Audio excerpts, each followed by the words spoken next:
You know, I was just looking at this morning. I go back to this message that one of the students sent to her mom.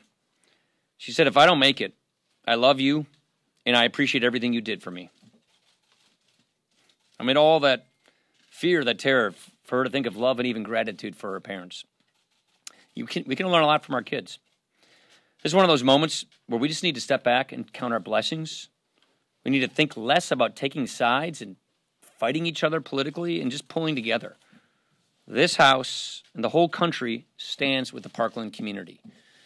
I'm going to take some questions, but we started late here. I'm going to be a little brief because I got to get upstairs to the chair. So, Chad. Thank you, Mr. Speaker. When you talk about not taking sides, the minority leader just stood here a few moments ago and was critical of their demands, their request to have a select committee on gun violence, action on background checks, criticized your leadership for saying the response to their sit-in in 2016 was to investigate who was periscoping.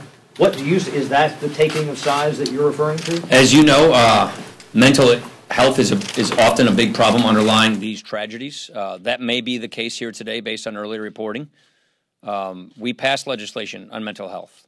We want to make sure that if someone's in the mental health system that they don't get a gun if they're not supposed to get a gun. We will find out as facts come out whether there was a breakdown in the system or not here today. As you also know, we passed legislation cleaning up the instant check background check system. That bill, with others, is sitting over in the United States Senate. So if there's someone who's not supposed to get a gun who's getting a gun, then we got to figure out why that's happening and fix that. That's a piece of legislation we already passed that's sitting in the Senate. And one thing we know is if there are early indications for mental illness, I think we probably have to do a better job of trying to make sure that people don't get slipped through the cracks. Yeah. Mr. Speaker, should law enforcement be able to confiscate a weapon from someone who has exhibited signs of mental illness? Like I said before, this is not the time to jump to some conclusion, not knowing the full facts. We've got a lot of more information we need to know. But if someone who is mentally ill is sleeping through the cracks and getting a gun, because we have laws on the books. We have a system to prevent people who aren't supposed to get guns from getting guns.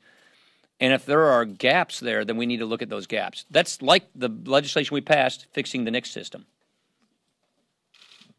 Yes, Mr. Speaker, why won't you support or allow hearings to move forward on background checks? What is your resistance to that? The fixed NICS bill, which is part of our broader bill, does fix the background check system. Remember the shooting in Texas.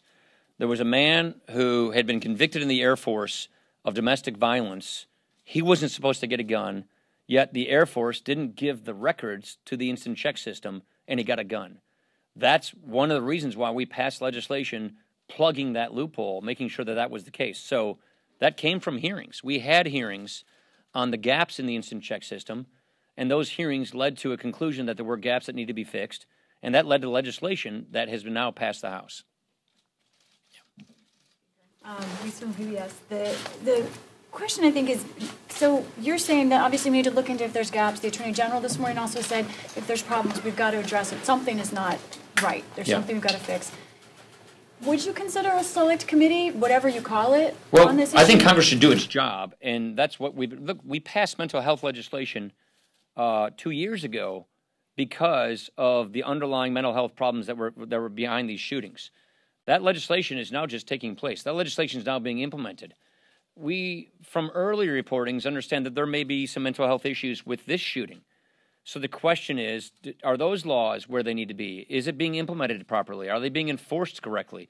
Remember, we do have laws on the books designed to prevent people with mental illnesses from getting firearms, to design people who have criminal backgrounds from getting firearms. The question is, just like the Texas instance, are those laws working the right way? Are there loopholes that need to be plugged? We found some loopholes that needed to be plugged, and we passed a bill to plug those loopholes. Andy. Would you consider moving this fixed NICS legislation as a standalone bill, or do you consider insisting on these provisions that were sought by the National Rifle Association? Our bill is in the Senate. Hopefully the Senate can pass something, then we'll meet them in conference like the regular legislative process. I think that's a good self-defense bill. So that's something that's in the Senate. We'll see if the Senate can get to conference, and then we can figure out what we can do from there.